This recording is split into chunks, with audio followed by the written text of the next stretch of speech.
नमस्कार साथियों। भारत के संविधान में बाबा साहब डॉक्टर अंबेडकर ने सभी लोगों को भारत देश में रहकर अपनी समस्याओं को सरकार के सामने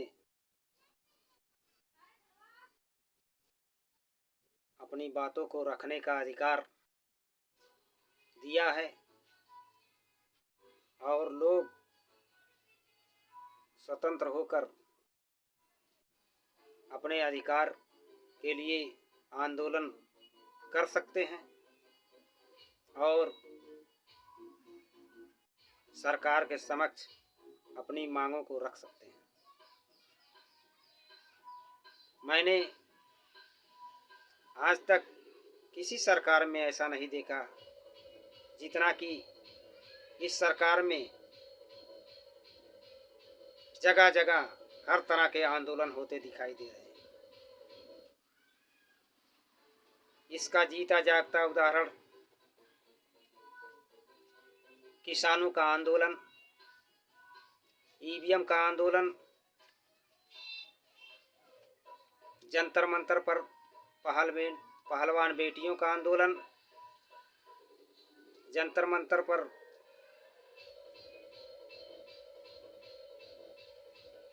डॉक्टर रितु प्रोफेसर का आंदोलन। इस सरकार में गरीबों का जितना शोषण हो रहा है, किसानों का जितना शोषण हो रहा है, नौजवानों का जितना शोषण हो रहा है, उतना शोषण किसी सरकार में नहीं हुआ और ना ही आंदोलन देखने का मौका मिला। इससे मालूम हो रहा है कि ये सरकार निकम्मी और तानाशाह बनी हुई है और देश को चलाने में नाकाम रही है।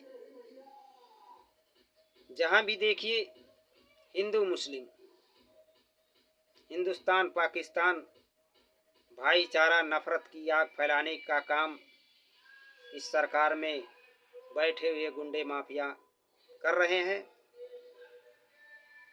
जबकि सरकार को इन गुंडे माफियाओं को जेल की सलाखों के अंदर बंद करना चाहिए।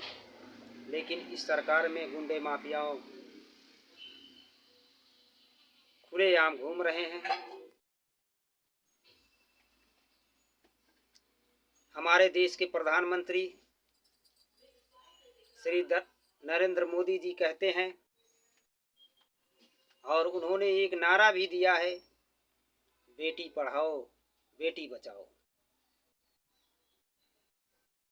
मुझे लग रहा है ये नारा सिर्फ दिया हुआ इनका हवाई है,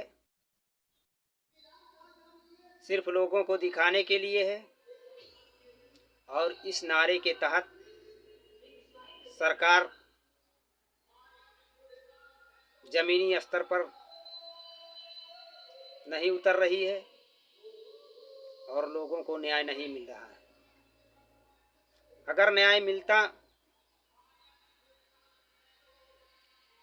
सरकार कठोर होती,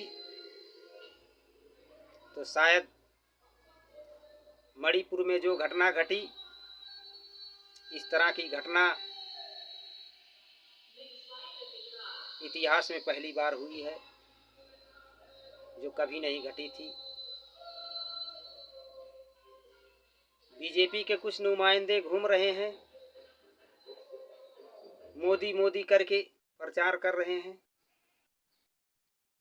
और मोदी की ताजपोशी के लिए तारीफों के पुल बांधने में लगे हुए हैं। इसमें तो सबसे ज्यादा गोदी मीडिया अपना प्रचार प्रसार कर रही है। इनको इस देश से कुछ लेना देना नहीं है, इस देश की कानून व्यवस्था से कुछ लेना देना नहीं है। इस देश के जो 142 करोड़ की आबादी वाली जनसंख्या है, जो भाईचारा और एकता बनाना चाहते हैं, लेकिन फिर भी इनकी एकता नहीं बन पा रही है। जगह जगह कुछ आरएसएस के गुंडे नफरत फैलाने का काम कर रहे हैं। इससे मालूम हो रहा है कि ये सरकार नाकाम रही है और लोगों को न्याय सही ढंग से नहीं मिल रहा है। और किसानों, नौजवानों, छात्रों को न्याय नहीं मिल रहा है। अगर न्याय मिलता तो ये आंदोलन करने के लिए बाध्य नहीं होते। फिर भी सरकार इनकी मांगों को नजरअंदाज कर रही है।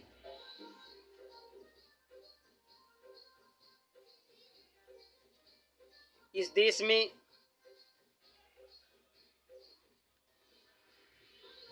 बहुत सारे शहंशाह, बादशाह, राजा महाराजाओं का शासन रहा है।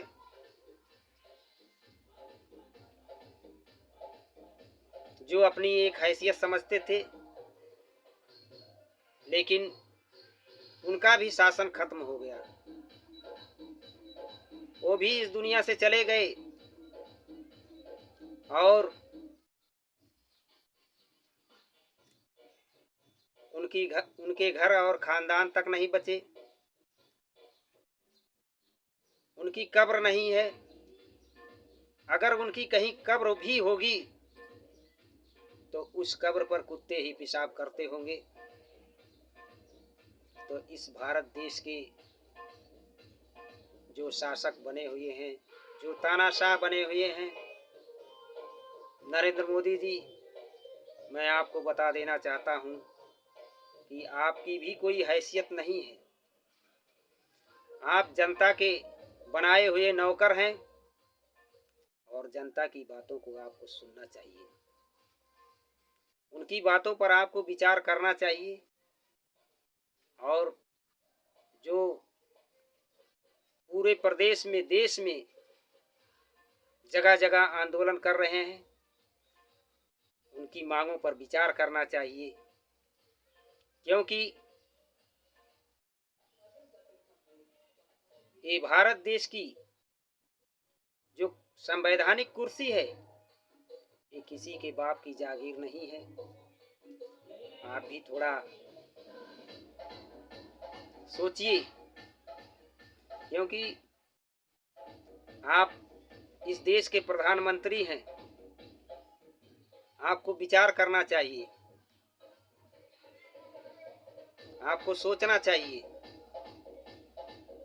कि हमें इस देश में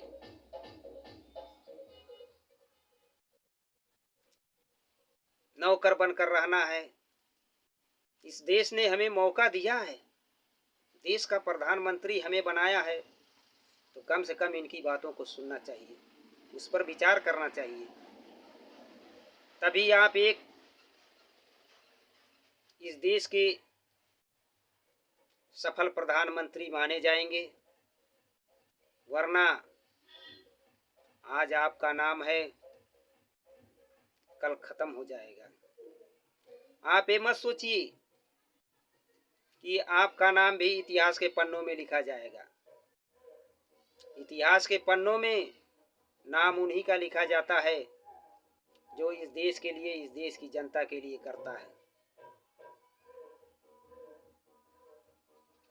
आप बोल रहे थे कि हम हर साल 2000 लोगों को नौकरी देंगे, 2000 करोड़ लोगों को नौकरी देंगे, लेकिन आप 1000 करोड़ लोगों को भी नौकरी नहीं दे पाए। एक भी लोगों को नौकरी नहीं दे पाए। तो फिर आपका ये वादा करने से क्या फायदा? आपका अगला कदम 2024 में जो चुनाव होने जा रहा है, उसमें आपका क्या एजेंडा होगा, उसके बारे में भी आप विचार करिए, सोच समझकर विचार करिए और जनता की बातों को सुनिए, समझिए और उस पर विचार करिए मोदी जी। धन्यवाद। जय हिंद। आप अपनी प्रतिक्रिया हमें जरूर दीजिए।